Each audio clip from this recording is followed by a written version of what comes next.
오늘 읽으실 성경 말씀은 시편 30편이 되겠습니다. 여호와여, 내가 주를 높일 것은 주께서 나를 끌어내사 내 대적으로 나를 인하여 기뻐하지 못하게 하심이니이다. 여호와 내 하나님이여, 내가 주께 부르짖음에 나를 고치셨나이다. 여호와여, 주께서 내 영혼을 음부에서 끌어내어 나를 살리사 무덤으로 내려가지 않게 하셨나이다. 주의 성도들아, 여호와를 찬송하며 그 거룩한 이름에 감사할지어다. 그 노염은 잠깐이요 그 은총은 평생이로다. 저녁에는 울음이 기숙할지라도 아침에는 기쁨이 오리로다. 내가 형통할 때에 말하기를 영영이 요동치 아니하리라 하셨도다.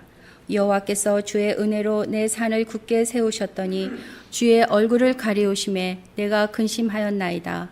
여호와여, 내가 주께 부르짖고 여호와께 간구하기를 내가 무덤에 내려갈 때에 나의 피가 무슨 유익이 있으리요. 어찌 진토가 주를 찬송하며 주의 진리를 선포하리이까. 여호와여, 들으시고 나를 긍휼히 여기소서. 여호와여, 나의 돕는 자가 되소서 하였나이다. 주께서 나의 슬픔을 변하여 춤이 되게 하시며 나의 베옷을 벗기고 기쁨으로 띠띠우셨나이다. 이는 잠잠치 아니하고 내 영광으로 주를 찬송케 하심이니 여호와 나의 하나님이여, 내가 주께 영영이 감사하리이다. 우리를 위한 하나님의 말씀입니다. 안녕 절망 선생, 일본말로는 사요나라 제스보 센세이라는 일본 만화가 있습니다. 일본의 주간소년 매거진에 연재되는 구메다 코우지라고 하는 작가의 코미디 만화입니다. 세상의 모든 것을 부정적으로 보는 고등학교 교사를 주인공으로 해서 각자 나름의 문제점이 있는 학생들과의 사이에서 일어나는 일들을 다룬 학원 코미디 만화입니다.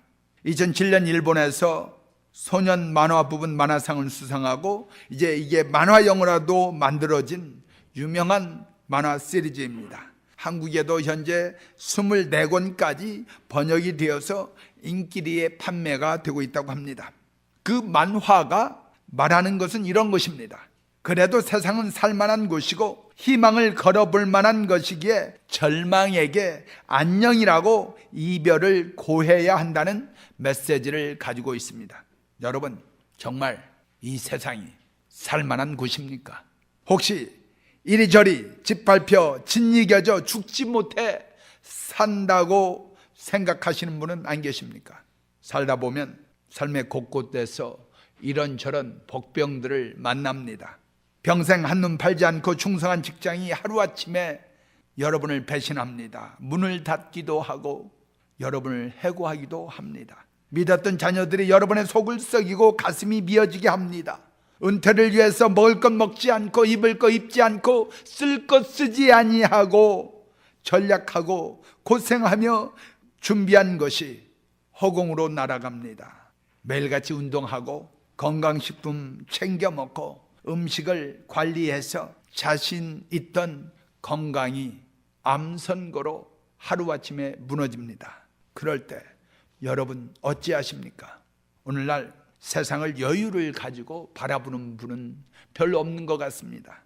희망을 가지고 살아가는 사람들이 별로 안 보입니다. 세계 정상들이 모여서 그리스의 빚을 절반으로 탕감해 준다고 하고 미국 대통령 오바마 대통령은 대학생들의 학자금 융자금을 절반으로 깎아준다고 해도 별 희망이 보이지 않습니다. 미 상원은 오바마 대통령의 일자리 창출 법안을 통과시켜 주기를 거절했습니다. 경제 위기만이 아닙니다. 태국은 물난리로 수도 방콕을 포함한 전 국토가 물에 잠겨서 비상사태에 빠졌습니다. 또 중앙아시아에서는 기상이변으로 멀쩡했던 호수가 쩍쩍 갈라져 버리는 극심한 가뭄으로 고난을 겪습니다. 헤이리와 칠레의 지진의 악몽이 채 가시지도 않았는데 이번에는 터키의 지진으로 많은 피해자가 생겼습니다. 끊을 줄 모르는 테러와 전쟁은 이제는 더 이상 뉴스거리도 되지 않습니다. 우리를 우울하게 하는 것들이 너무나 많습니다. 정치, 경제, 국제 할 거 없이 문제에 문제가 꼬리를 잇고 있습니다. 여러분이 요즘 희망을 거는 것은 무엇입니까? 어디에 희망을 두고 사십니까? 허무가 지배하고 절망이 알게 모르게 스며들고 있습니다. 과거에는 불황이라고 했던 사람들이 오히려 희망적인 관측을 했던 사람들이고, 이제는 디프레션, 공황이라고 해도 별로 놀라지도 않습니다. 우리는 어디에 희망을 두고 살아야 합니까? 그러면 만일 경제가 잘 돌아간다면 그 경제에 우리가 희망을 두고 살아야 할까요? 물론 경제 잘 돌아가야 합니다. 그 경제를 의지하고 살 수 있습니다. 건강하면 그 건강에 의지해야 하나요? 물론 건강해야 하고 건강에 의지합니다.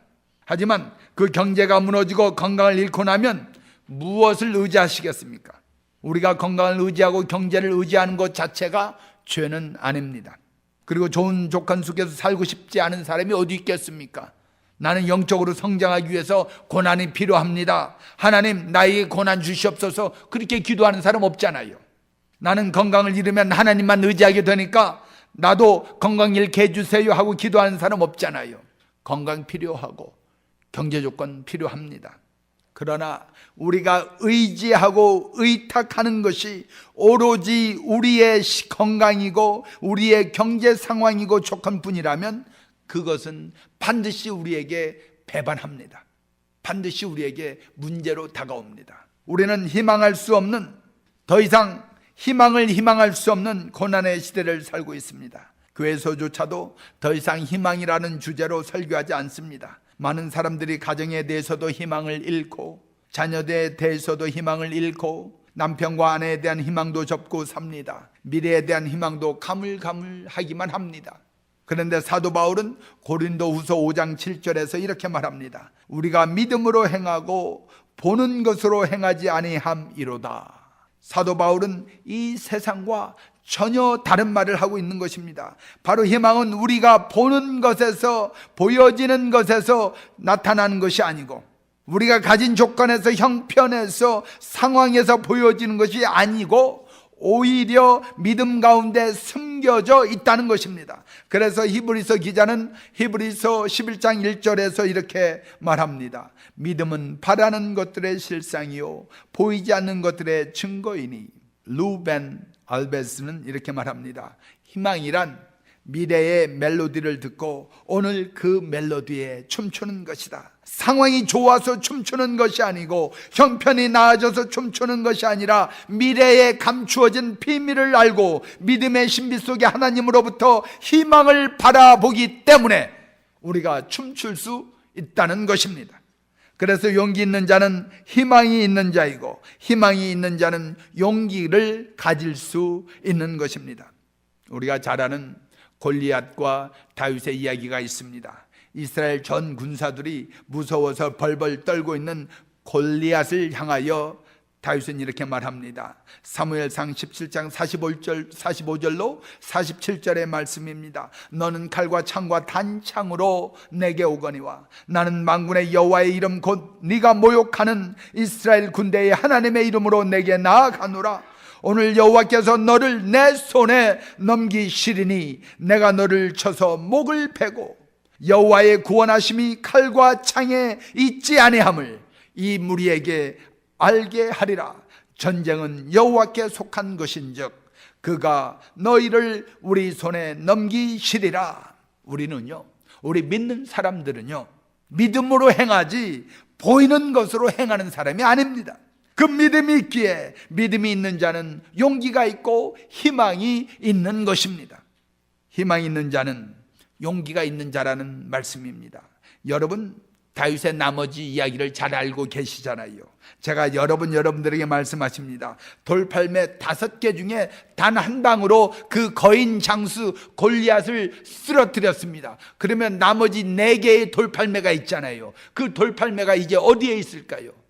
지금 여러분의 주머니 한번 넣어보세요. 그 주머니 속에 있을 줄 저는 믿습니다. 여러분이 골리앗을 만나고 모든 것이 여러분을 배반하고 배신하고 절망케 할 때 우리는 오히려 하나님을 바라보고 하나님께서 주시는 희망을 발견하는 줄 믿습니다. 잠언 14장 32절을 보면 악인은 그 환난에 엎드려져도 의인은 그 죽음에도 소망이 있느니라 그랬어요. 죽음에도 소망이 있다라는 거예요. 하나님의 백성에게는. 그것이 바로 우리가 믿음으로 행하고 보는 것으로 행하지 아니하는 이유입니다. 제가 하나님의 쓰임을 받는 사람이라는 주제로 6명의 성경의 영웅들을 공부하고 있습니다. 아브라함의 믿음, 모세의 겸손, 룻의 충성, 바울의 열정, 다윗의 찬양, 에스더의 순종인데요, 사실 이 모든 사람들이 고난 가운데 섰던 사람들입니다. 상황이 최악을 치닫던 상황에서 아브라함은 하나님의 부르심에 믿음으로 나아갑니다. 조상과 친척들의 땅을 떠나서 아무것도 알지 못하는, 아무 아는 사람이 없던 낯선 곳으로 하나님의 인도하심만을 따라서 정처 없이 보따리를 싸고 떠납니다. 하나님의 그의 믿음을 보시고 그를 의롭다 여기셨다고 성경은 증거합니다. 모세는 바로 왕을 피하여 미디안 광야에서 첫 아들을 낳습니다. 그 아이의 이름을 게르솜이라고, 나는 나그네다, 나는 객이라고 고백합니다. 자신의 처지를, 고난 중에 있는 처지를 고백한 것입니다. 그리고 둘째 아들의 이름을 엘리에셀, 하나님이 도우시는 분이라고 고백합니다. 객에서, 버림받은 자에서, 외로운 자에서 하나님의 도우심을 경험한 놀라운 사건을 고백하는 것입니다. 그래서 하나님의 위대한 능력에 노래하며 나중에 그가 위대한 사람이 되었을 때에도 겸손하게 하나님 앞에 무릎 꿇을 수 있었던 것입니다. 이방인 모압의 여인 룻은 아무것도 가진 것이 없는 시어머니를 따라서 낯선 땅 이스라엘까지 갑니다. 그를 끝까지 섬기고 봉양하며 사랑함으로써 유대왕 다윗의 증조 할머니가 됩니다.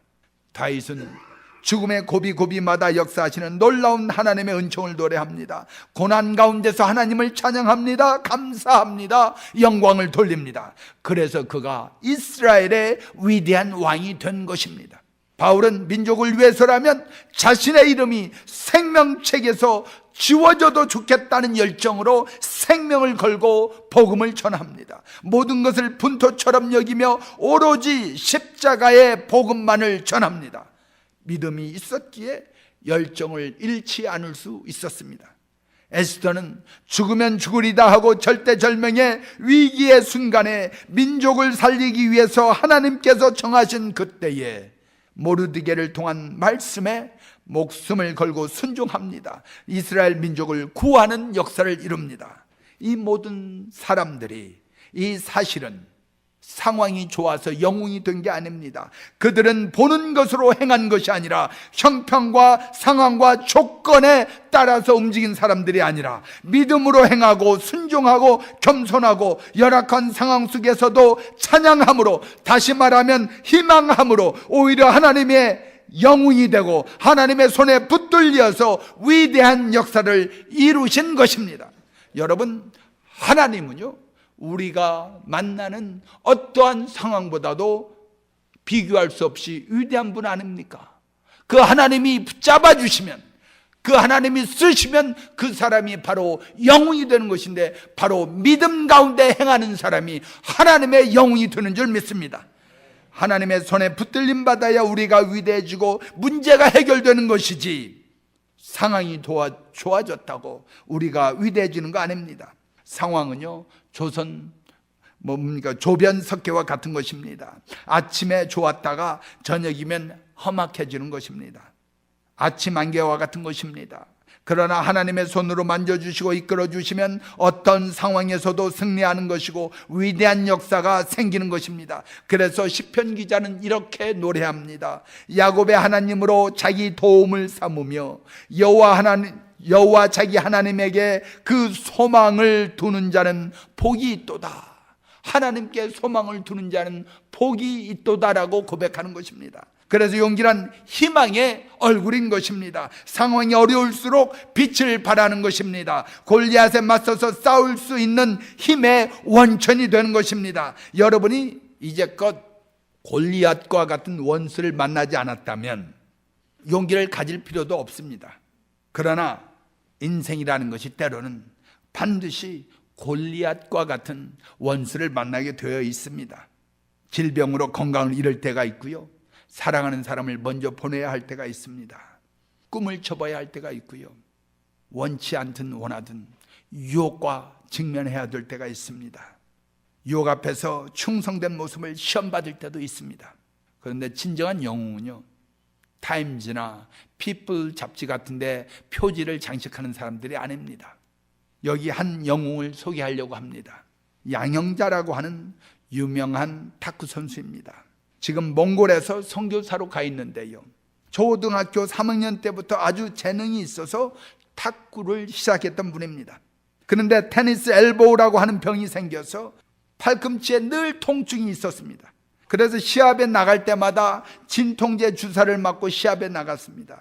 이제 이번 시합이 마지막이다 하면서 그 진통을 참으면서, 고통을 참으면서 시합에 응했는데 18살의 어린 나이에 세계 탁구 선수권 대회에 나아가서, 그 당시 동경에서 그 선수대회가 열렸는데 거기에서 우승을 했습니다. 늘 우승을 하던 중국 사람을 꺾고 우승을 하니까 온 나라가 주목을 합니다. 한국에 돌아오니까 신문마다 양영자 중국의 만리장성을 무너뜨리다 하고 지켜 세웁니다.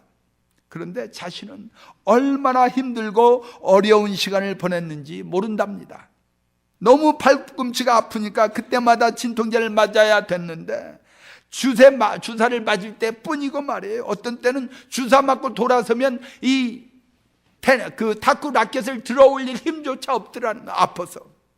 그래서 더 이상 선수 생활을 할 수 없다고 생각해서 기도원에 올라가서 눈물로 기도합니다. 하나님 아버지, 나를 고쳐주옵소서. 내가 하나님의 영광을 위하여 살기를 원하는데 팔이 너무 아파서 이제 도저히 탁구를 할 수 없습니다. 그런데요, 그가 눈물로 기도하는데 수술을 해도 완치된다는 보장이 없었는데 눈물로 기도하는데 하나님이 치료해 주셨습니다. 기도원에서 기도하는 중에 완전히 고침을 받게 되었습니다. 그때 양영자 선수는 제2의 인생을 살게 됩니다. 이런 고백을 했습니다. 하나님, 탁구는 이제부터 나의 영광이 아니라 하나님의 영광을 위하여 사용해 주시옵소서. 내 자신의 명예가 아니라 하나님의 명예가 되게 해 주옵소서. 이렇게 기도합니다. 그래서 이제 선수촌에 들어가 훈련을 하는데 이번에는 간염에 걸렸습니다. 은혜로 팔꿈치에 병을 고쳤는데 또 간염이 온 것입니다. 그래서 선수촌에서 쫓겨났어요. 내가 하나님 앞에서 내 자신을 바쳤는데 내가 쫓겨나면 하나님도 쫓겨난 것입니다. 하나님의 영광을 위해서라도 나를 고쳐 주시옵소서. 기도원에 올라가서 또 간절히 기도하는데 여러분, 간염이 다 나은 거예요. 그래서 다시 선수촌에 들어와서 연습 훈련을 하고 1986년도 아시안 게임에서 우승을 합니다. 또 1988년 서울 올림픽에서 만리장성 중국을 넘어서서 또 우승을 했어요. 1988년 서울 올림픽 때는 여러분 기억나는지 모르겠어요. 이 선수가 한 게임 이길 때마다 무릎을 꿇고 눈물을 흘리면서 기도합니다. 이 금메달은 마지막에 이렇게 얘기합니다. 이 금메달은 내 금메달이 아니요 하나님의 영광의 금메달입니다라고 고백합니다. 그때 이런 고백을 했습니다. 예수님만이 나의 소망이요 힘이요 기쁨이요 능력입니다.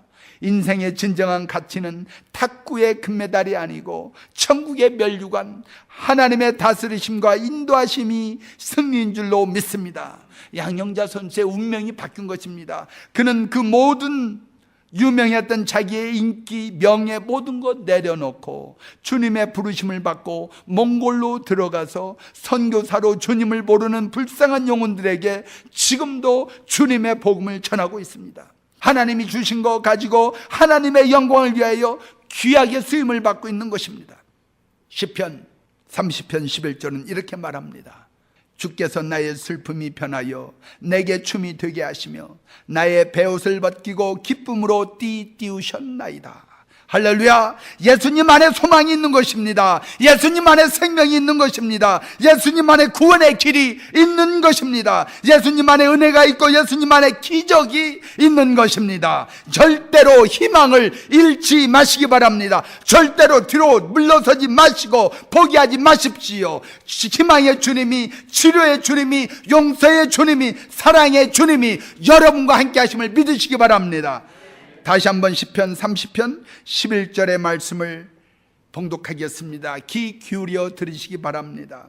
주께서 나의 슬픔이 변하여 내게 춤이 되게 하시며 나의 베옷을 벗기고 기쁨으로 띠띠우셨나이다. 아무것도 남지 않았을 때 우리의 슬픔이 변하여 춤이 되게 하시며 베옷을 벗기고 기쁨으로 띠띠우시는 분은 우리의 희망이요 소망이신 예수 그리스도입니다.